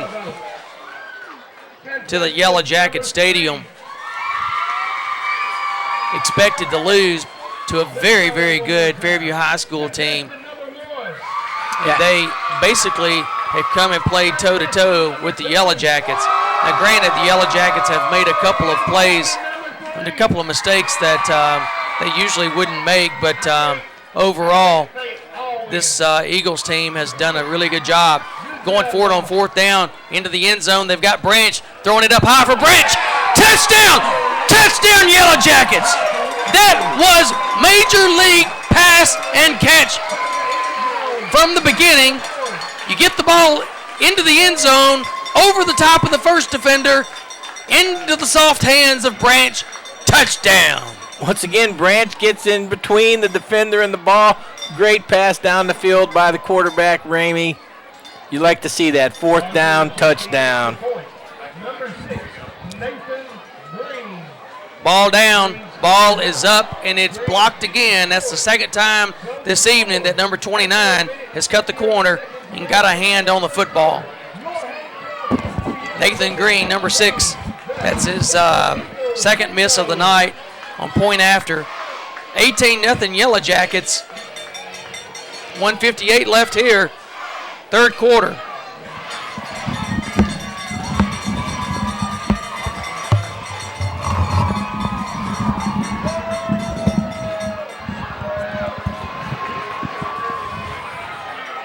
Tim, I tell you what, that pass play into the end zone on 4th down and 9 did not look like a sophomore high school quarterback throwing it to any level high school player. He stayed in the pocket, and he was patient. He waited for Hunter Branch to get down the middle of the field, and he delivered a beautiful pass. You really got to respect that kind of poise out there at quarterback, to wait, give your receiver time. Because, East Hickman defended that well. It took a great pass for that play to work. Kick away is going to be deep. They're going to let it go, and it hits and rolls into the end zone for a touchback. 20-yard line is where East Hickman will take over. First down and 10. And I think one of the things that makes it a little bit more comforting for young Mr. Ramey is knowing you're throwing to a receiver who's going to go up and get the ball. It just gives you a little bit more confidence that he delivered that ball on the money, and Branch did his job going up and getting it. I don't want to sound with a kind of a scratchy throat anyway, like too much of a homer, but Ramey can play. Branch can play. Yeah. There's a lot of kids on this team can flat out get that sucker going. Fairview continuing that big play capability that they've demonstrated last year and here in the first 2 games this year. A lot of teams, fourth down from the 20, they're going to go for it, but you just don't have that expectation of success that I sense that this Fairview team has and has demonstrated. T.J. Smith that time gets a handoff. Looked like he was going to be brought down in the backfield, but just keeps churning the legs and gets a 14-yard gain on the play after the 34-yard line. Most teams, if they've got any kind of kicker, they're going to try a field goal from there. Yeah. 4th and 9, and we've got a great kicker from the field goal perspective. Right. And if they don't, they know, okay, the other team's going to start on the 20. Handoff this time again to Smith. Smith last time never stopped running and got 14. This time picks up a couple on the play. I really like the way that T.J. Smith runs the ball for the Eagles. Yeah, he hits it up in there, and he's quick, and he's got a lot of strength. But I know you don't want us to sound too much like homers, but one of the things we already do. Yeah, one of the things I really appreciate about this Fairview team is they attack the goal line. They don't play to get close enough to maybe kick a field goal.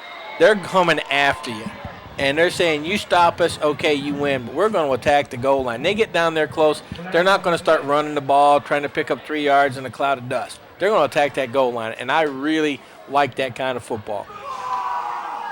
Well, there's a flag on the play, actually before the play started. And they're talking about it, Tim. I'm wondering if they may wave this off. Nope, they're going to call offsides, Yellow Jackets. I wonder if they asked the center if he moved the ball, and the center said no. 2nd down and 3 yards to go.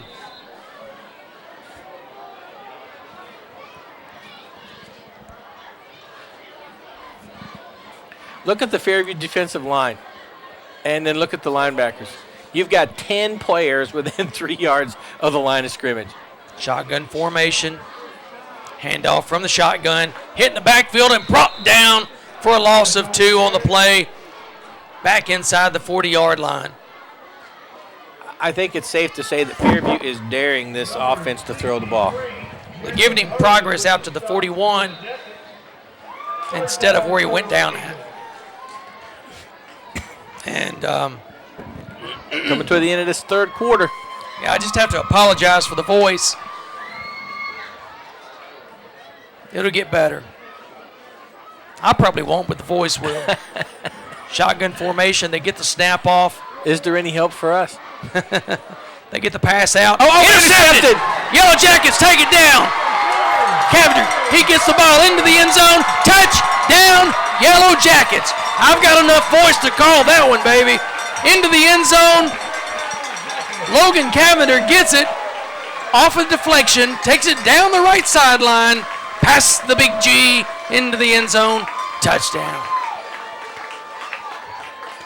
All 3 players had a chance at that ball. Logan Cavender decides it's mine. He takes the ball, takes it to the house, 6 for the Fairview Yellow Jackets. Great play. They were daring him to throw. And they came out with that wide receiver set. That linebacker was over there. Cavender had it. Here we go.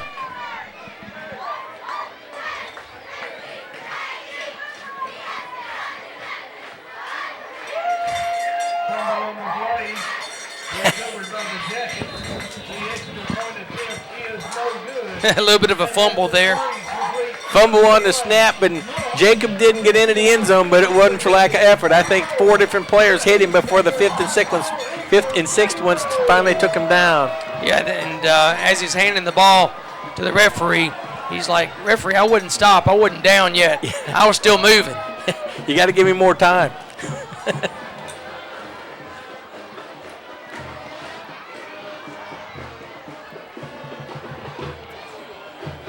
Still, just have to go back. That was a fantastic throw and catch. That's from our vantage point to watch the route take motion and then see the throw. I mean, it was just perfect. Yeah. I mean, when you catch somebody running across the field and you hit them square in the hands and they're running probably 80% speed, that's clever. That's, that tells you that they're working hard in the offseason and they work hard in practice. That means that Hunter Branch is running that pattern in practice at full speed, and the quarterback knows where he's going to be when it becomes game time. Don't you think that coach now wishes for East Hickman that he would let the third quarter expire, because that was the last play of the third quarter. Yep. Kicked down the field, picked up at the 9-yard line, fumbled around in his fake handoff. Smith takes it, and he's brought down inside the 15 at the 14-yard line. Yellow Jacket pursuit on the kickoff coverage was excellent. Yeah, we've talked about that touchdown, but on that interception return by Cavender, that was just so well defended. And to see that linebacker get out of there in the underneath coverage and Cavender coming over the top, that's good coaching, and that's good discipline on the defensive side of the ball. Definitely. 11:53 left here, fourth quarter, 24-zip. Yellow Jackets in control of the game, but this has been a very, very hard-fought football game, and tons of credit to East Hickman. Snap back again. King throws the ball down the field behind his intended receiver, incomplete. Landon Graham, the intended receiver on the play, never had a chance. Had a man open, ball thrown behind him. I think a lot of that's due to the pressure the Jackets have put on this quarterback all night long. And Kevin, our defensive guys, the cornerbacks and the linebackers that are coming up, we think we've got enough speed to stay with these guys. They cannot run past us. Look, we're right on the line. We're playing the old AFL style bump and run, jamming them right there at the line of scrimmage. Second down, 10. Snap back. Oh, he's hit immediately. The ball caught, but coming up hard. Is that number 15? Number 15, I believe, for the Jackets. And that's Michael Bingle. I believe that was up on the play.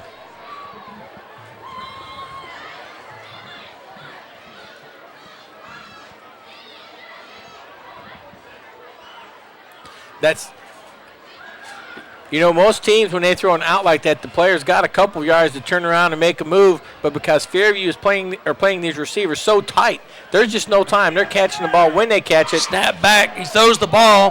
For a ball loss. caught, but he goes down. So it's going to be a loss on the play.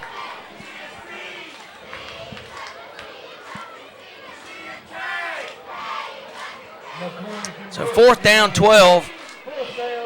Eagles don't have much option here, but we'll see what they try to do. For them to have success on an offensive series, they're going to have to hit a pass like that one where the quarterback threw it behind the receiver. He had a small seam in there behind the linebacker and in front of Hunter, and that's the kind of pass they're going to have to get, and if they're going to make any kind of play, because Fairview is just not letting them get any time to throw the ball down the field. Branch and Tidwell to receive the punt. Slow snap back again. Really good punt this time. Turns over, and Branch, again, kind of short arms it. jumps on top of it at the 43-yard line. It's going to be first down 10 for the Yellow Jackets, starting their possession on the Eagles side of the field.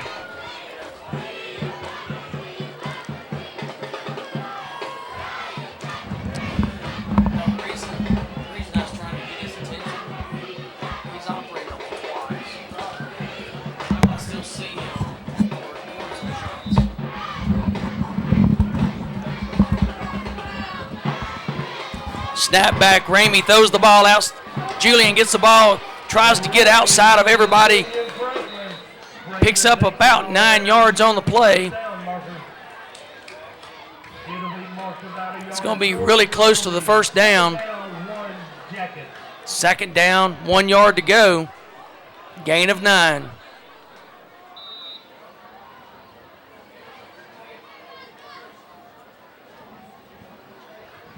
Watkins in the backfield.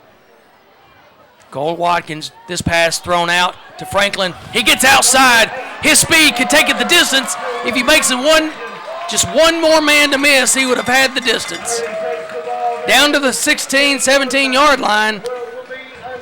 Ernest Franklin that time caught it and made the move. I have been waiting for Fairview to throw to the wide side of the field all night long, because in that formation, look at Hunter out there. You get the ball to Hunter quickly, he's got one man to beat. And that was the same formation they just threw to young Mr. Franklin and had success. One-on-one with a short guy on Branch. This time, though, Cole Watkins gets it up the middle. He's taking it in for 6 more points. Touchdown, Yellow Jackets. 3-0.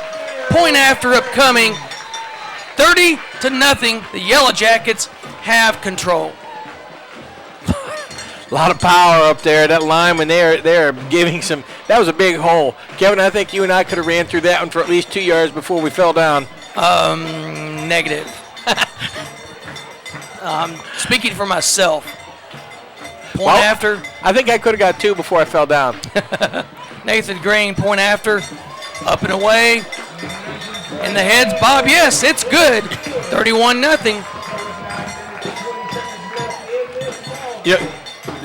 That was a great set of play calling. We went outside right side, outside left side. Defense starts to spread looking outside. We run the ball, a little bit of a misdirection right up the middle.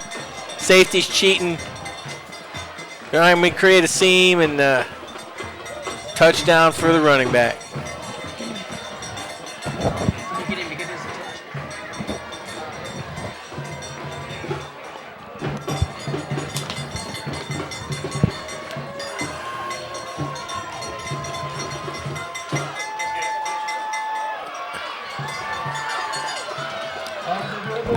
Kickoff here by the Yellow Jackets after taking a 31-0 lead. 9 minutes and 20 seconds left here in the fourth quarter.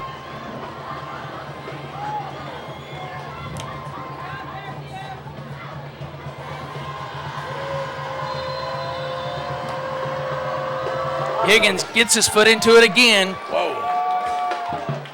Ball hits and dribbles into the end zone. That ball almost right there spun back. Yeah, he was almost hitting a nice little chip shot with those little V-lob wedges, which I think are illegal in the PGA, but that's another story.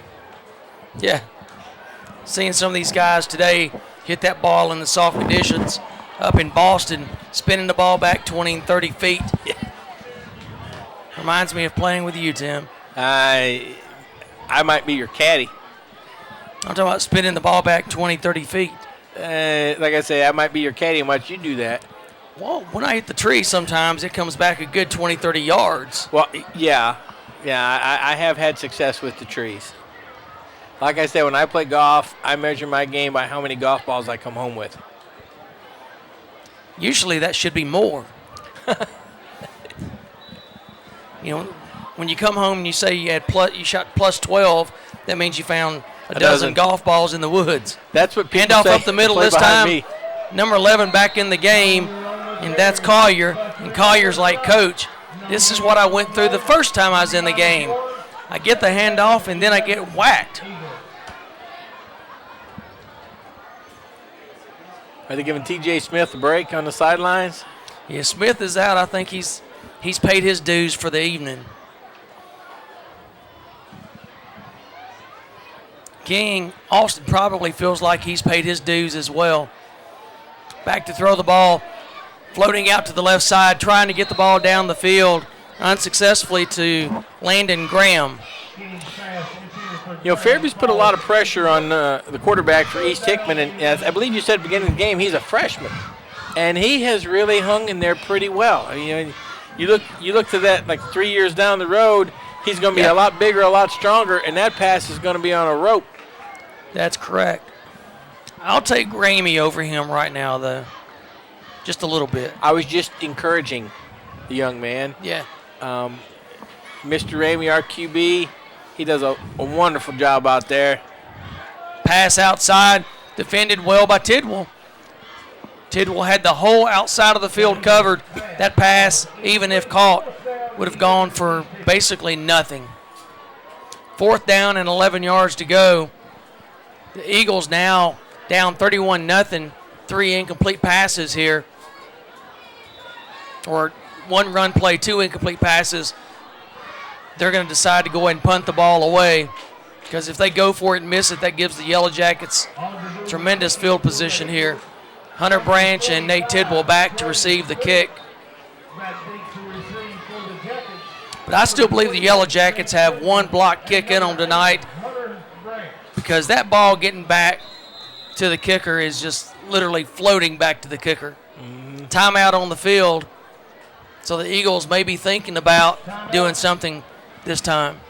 I think this timeout is more to make sure you have your blocking set up, because I think this coach knows Fairview's coming, and he wants to make sure his team's ready and they've got this punt well defended so that it doesn't get blocked.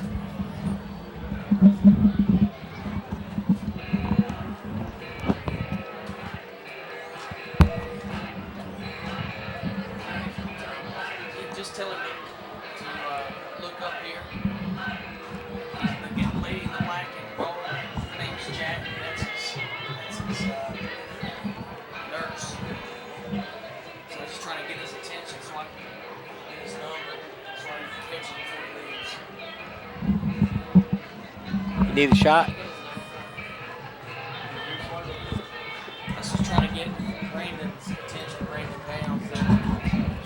You got a white shirt. That is him right here. Look up here. Tell him that needs a cortisone shot. You gotta edit that.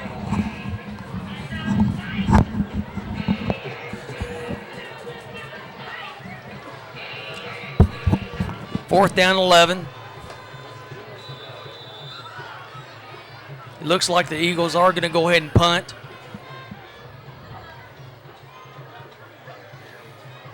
And good play right there by the punter. Branch catches the ball, and I tell you, that's really hard, good, strong playing right there by the Eagles.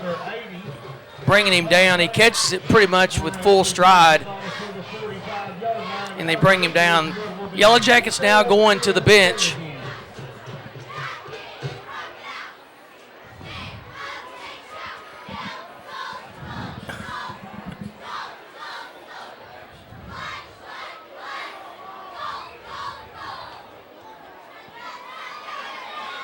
Ramey's still in at quarterback. In motion, Franklin. Franklin gets the ball running left, and man, that's some speed. Look at that speed.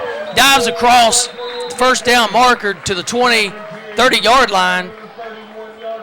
The 31-yard line is going to be a 1st down 10 Yellow Jackets.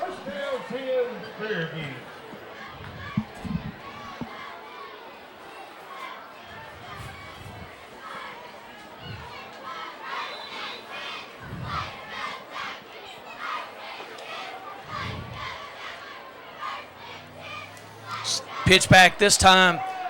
Jackets going to the right side. Pulled down from behind. Caldwell, though, before being pulled down, picks up 3 yards on the play. 2nd and 7 for the Jackets. 7:54 and counting down.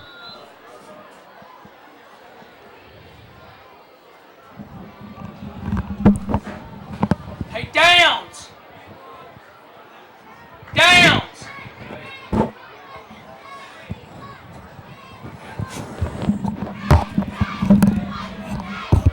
To the left side this time. Jackets very close there with Ryan Skeens of breaking that one.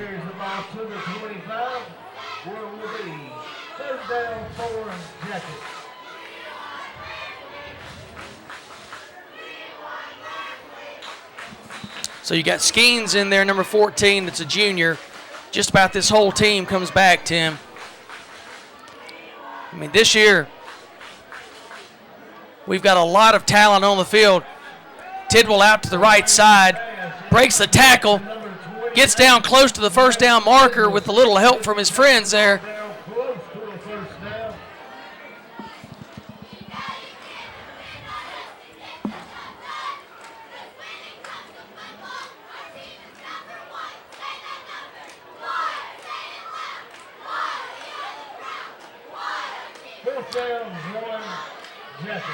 Fourth down, no measurement on the play. They can eyeball this one and see it's just short.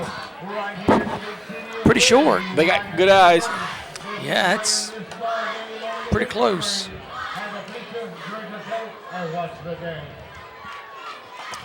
Handoff this time up the middle. Skeens gets the ball past the first down marker. First down, Yellow Jackets.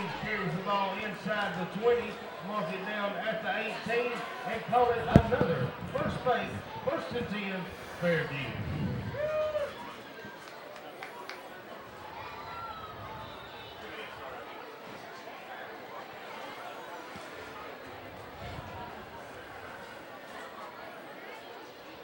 First down, Jackets, ball spotted now inside the 20.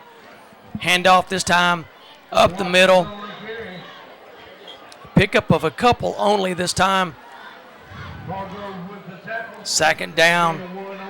Pickup of one, second down and 9 for the Jackets.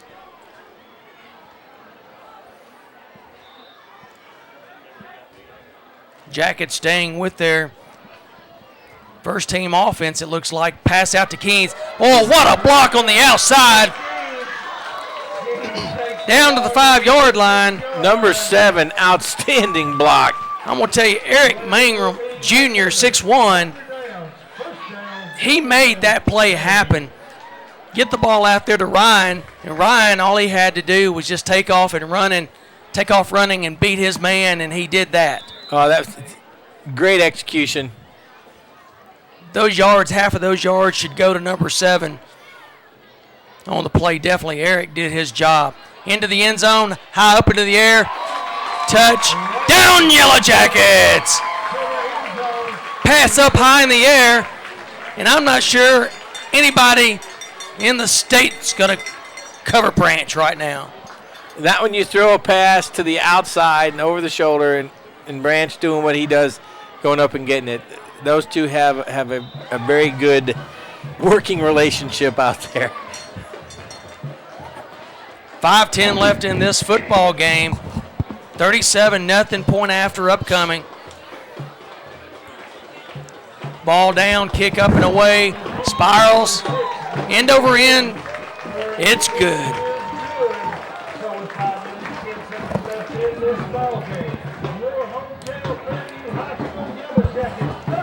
$38-0. I'd say that's pretty strong there, Tim.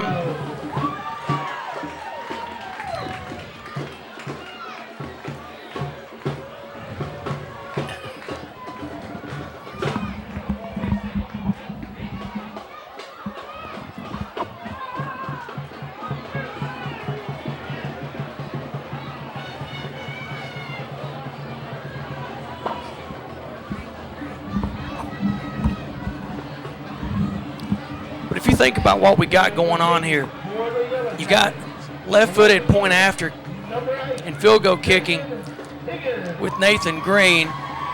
It's got some distance and got very good accuracy.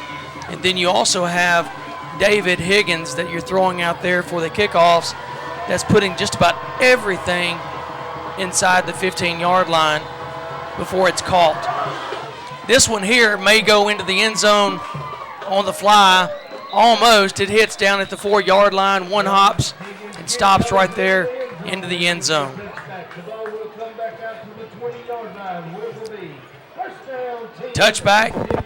Eagles start first down and 10 at the 20-yard line. I'm pretty comfortable in saying, Tim, that the Eagles have not hit triple digits in total offense. No, I wouldn't take that bet. I wasn't betting.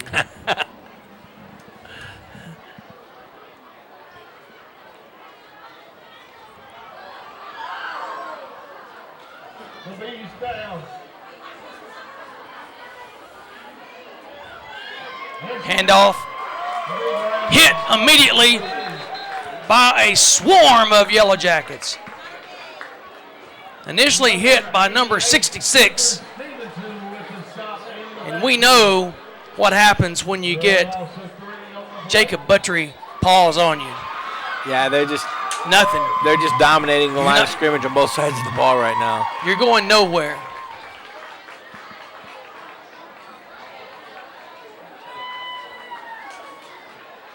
Again, good job tonight by the students that's running the media.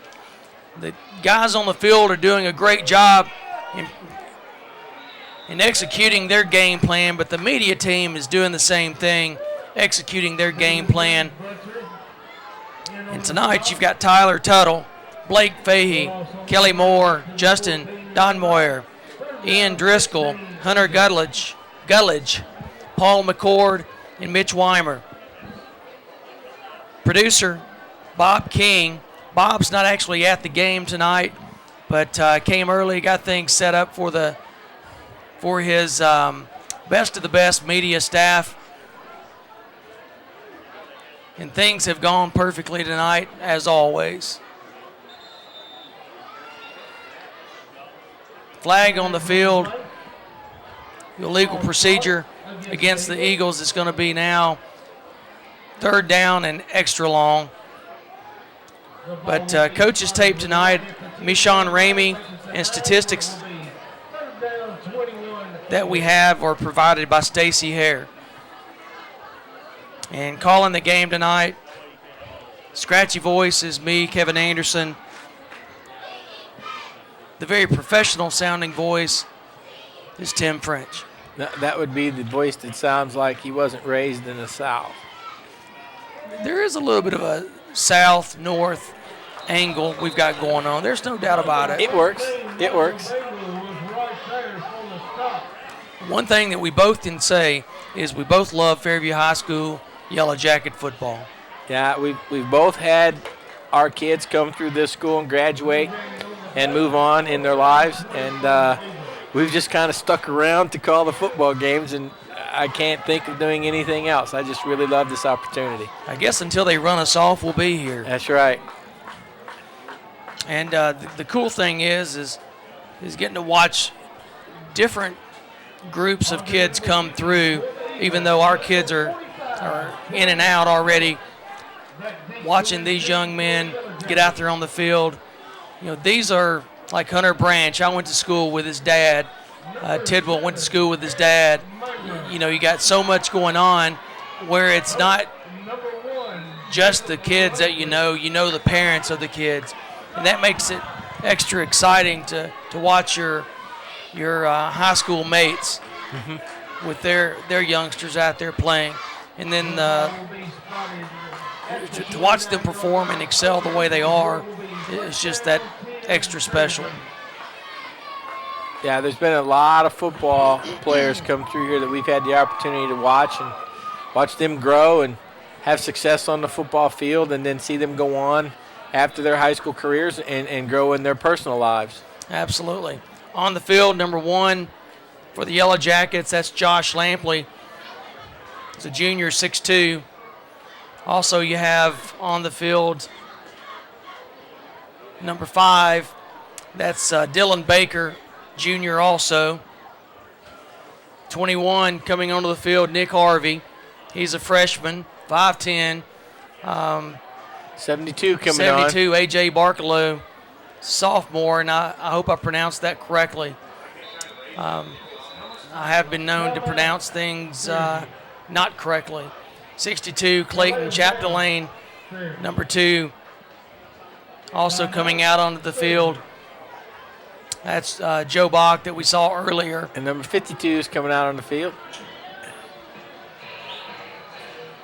With all those substitutions. And 52, Jamie Johnson. Hopefully we've still got 11. And we're in that 38-0 realm where it is a situation where the clock will not stop running. And we also have 79. I don't believe we've given recognition to number 79, Brandon Lane. Did you mention 45? I may not have. Hunter Myatt, freshman.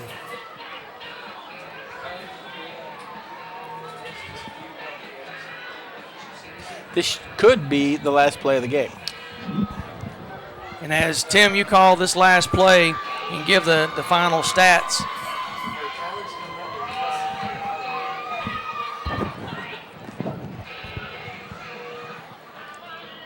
And as we get down to the end of this game, you know, we like to encourage, again, as we said earlier, if you see this game on replay, as they announce before every game that it's going to be tape delayed, you know, tell your friends about it. Not because we want you to hear us. We want you to see these guys out there doing what they practice all summer to do.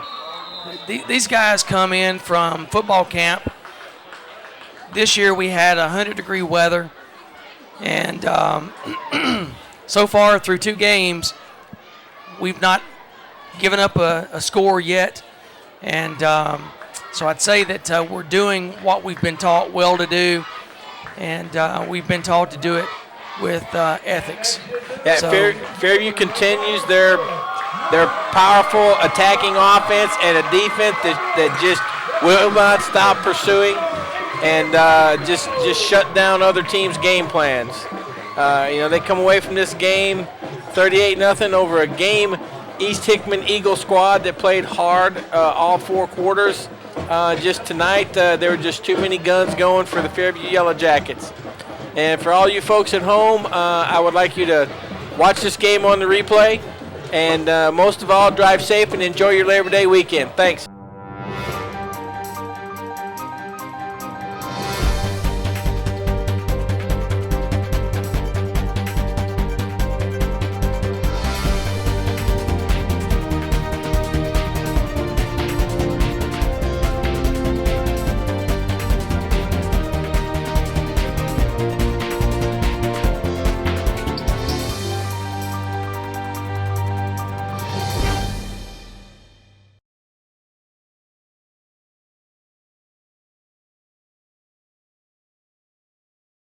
Bring it